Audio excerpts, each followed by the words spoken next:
Shalom putra-putri kerajaan surga yang disayang Tuhan dan yang sangat saya kasihi.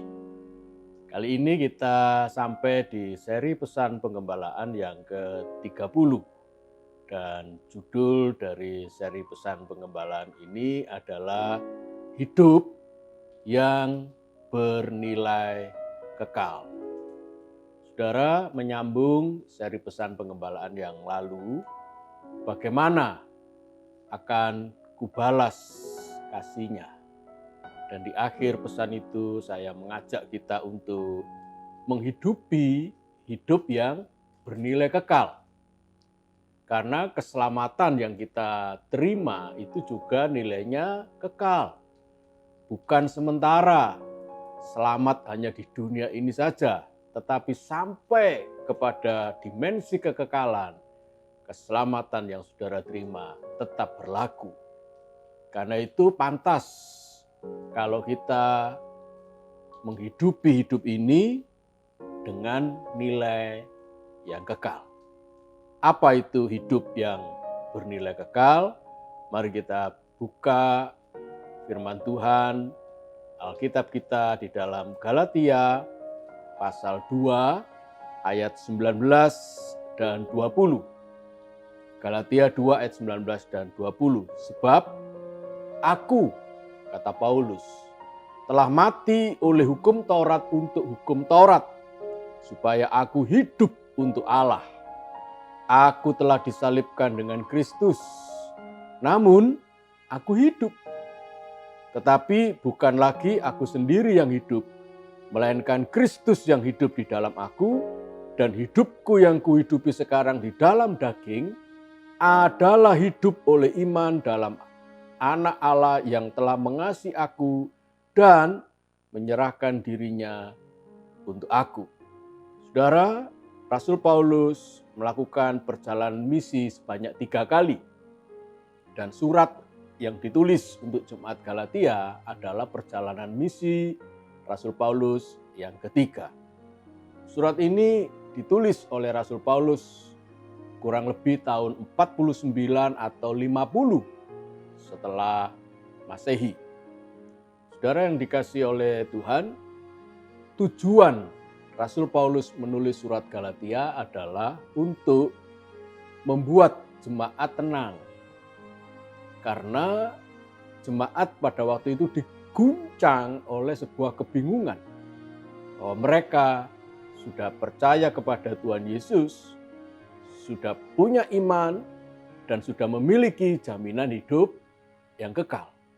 Tetapi beberapa penyusup memberikan ajaran tambahan bahwa karena mereka adalah orang-orang bukan Yahudi, mereka tinggal di jajaran provinsi Asia Kecil, maka orang-orang menyusupkan berita-berita itu menyatakan bahwa mereka harus hidup menurut cara hidup orang Yahudi yang berdasarkan hukum Taurat. Maka itu jemaat di Galatia sedang mengalami kebingungan. Apakah cukup untuk selamat hanya punya iman kepada Tuhan Yesus sebagai satu-satunya Tuhan dan Juru Selamat, atau ditambah dengan hukum Taurat seperti gaya hidup dan cara hidup orang-orang Yahudi? Paulus menulis surat Galatia ini untuk menjelaskan lebih lanjut tentang keselamatan itu yang mereka terima hanya oleh iman dan tidak perlu ditambahkan oleh yang lain. Karena itu ayat 19 dikatakan bahwa Paulus telah mati oleh hukum Taurat untuk hukum Taurat. Jadi hukum Taurat sudah tidak berguna lagi dalam hidup Paulus yang sudah mempercayai Tuhan Yesus sebagai Tuhan dan Juru Selamat. Sehingga jemaat Galatia tinggal melihat saja contoh kehidupan yang sudah diberikan oleh Rasul Paulus.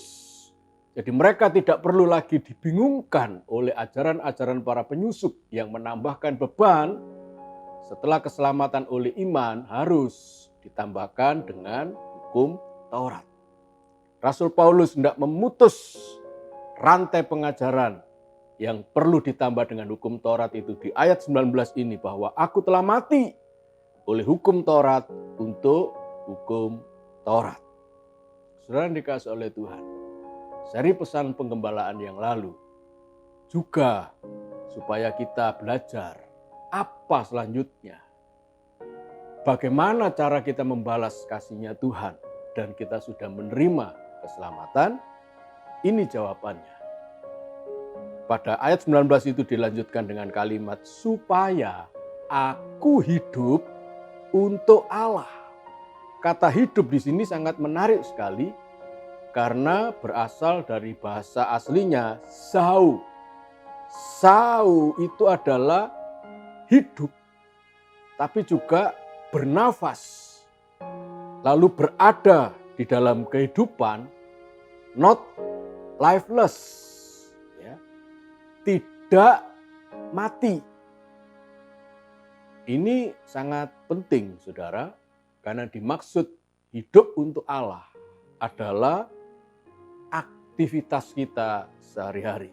Selama kita bernafas, selama kita ada di antara kehidupan ini dan belum mati atau meninggal, maka kata Rasul Paulus, namun aku hidup untuk Allah. Kata lain di sini adalah menikmati hidup yang sejati. Itu kata Zau tadi. Memiliki the true life. Hidup yang sejati. Hidup yang nyata. The real life. Worthy of the name. Jadi memuliakan nama Allah. Itu hidup untuk Allah. Luar biasa. Itulah cara kita membalas kasih-Nya Tuhan. Hidup yang bernilai kekal yang pertama adalah hidup untuk memuliakan Allah. Aktif dan menjadi berkat. Hidup abadi di dalam kerajaan Allah. Saudara, ketika kita percaya kepada Tuhan Yesus sebagai Tuhan dan Juru Selamat dan kita memiliki iman itu, saudara percayalah saat itu adalah saat di mana saudara sudah hidup dalam the endless love in the kingdom of God. Hidup yang abadi di dalam kerajaan Allah. Sementara kita masih ada di dunia ini, sesungguhnya kita sudah menikmati hidup yang abadi. Endless life. Hidup yang tidak berakhir. Di mana itu? Di dalam kerajaan Allah. Karena kerajaan Allah itu bernilai kekal. Maka seyogyanya hidup kita sementara melanjutkan kehidupan setelah beriman kepada Kristus adalah hidup di dalam nilai kekekalan. Mari, saudara, hiduplah di dalam nilai-nilai kekal yang memang dilihat oleh masyarakat di sekitar kita. Bagaimana perubahan kita, hidup bernilai kekal itu nyata, bisa disaksikan dan bisa dilihat oleh orang-orang yang ada di sekitar kita. Satu contoh yang sangat menarik adalah Ibu Teresa. Ketika beliau sudah menerima Yesus sebagai Tuhan dan Juru Selamatnya, beliau menerima panggilan untuk hidup sebagai biarawati dan memilih kota India, kota Kalkuta, di negeri India untuk menjadi tempat pelayanannya. Apa yang dia kerjakan, saudara? Dia menyapa orang-orang yang kusta, orang-orang yang miskin, orang-orang yang tidak beruntung, yang punya sakit penyakit yang parah. Beliau datang di tempat-tempat kumuh di Kalkuta itu, saudara, dan membawa orang-orang yang sakit itu ke rumah pelayanannya. Dan di situ dia rawat sampai orang itu sembuh. Banyak orang telah menikmati kehidupan yang bernilai kekal dari Ibu Teresa, menjadi berkat bagi banyak orang. Saudara, biarlah ini juga menjadi gaya hidup kita. Yang kedua, di ayat yang ke-20 dari Galatia pasal 2. Namun aku hidup, Tetapi bukan lagi aku sendiri yang hidup, melainkan Kristus yang hidup di dalam aku. Yang kedua adalah hidup kita untuk Allah, tetapi juga Kristus hidup di dalam saudara. Kristus yang adalah Raja dari kerajaan Allah itu sendiri, yang bernilai kekal, tidak pernah dibatasi lagi oleh waktu, maka itulah yang hidup di dalam diri kita. Pribadi yang kekal, pribadi yang bernama Yesus Kristus hidup di dalam aku, kata Rasul Paulus. Dan hidupku yang kuhidupi sekarang di dalam daging, memang kita masih hidup di dalam daging, adalah hidup oleh iman dalam nama Anak Allah yang telah mengasihi aku dan menyerahkan dirinya untuk aku. Menyerahkan diri, itu kata kunci berikutnya adalah kata aslinya paradidumi. Paradidumi ini adalah memberi kepada tangan orang lain. Jadi Yesus yang menyerahkan dirinya untuk Paulus. Yesus memberikan hidupnya dan menyerahkan hidupnya kepada tangan Paulus, supaya Paulus mengundang Yesus hidup di dalam dirinya. To give over into one's power or use. Menyerahkan, melakukan serah terima kepada kekuasaan seseorang atau manfaat yang dipakai oleh orang itu. Itulah menyerahkan diri, saudara. Itulah kata menyerahkan diri. Kalau saudara-saudara menyerahkan dirimu kepada Allah dan Tuhan Yesus ada dalam hidupmu, maka saudara, hidupmu berada di dalam kekuasaan Tuhan Yesus. To deliver to one something to keep.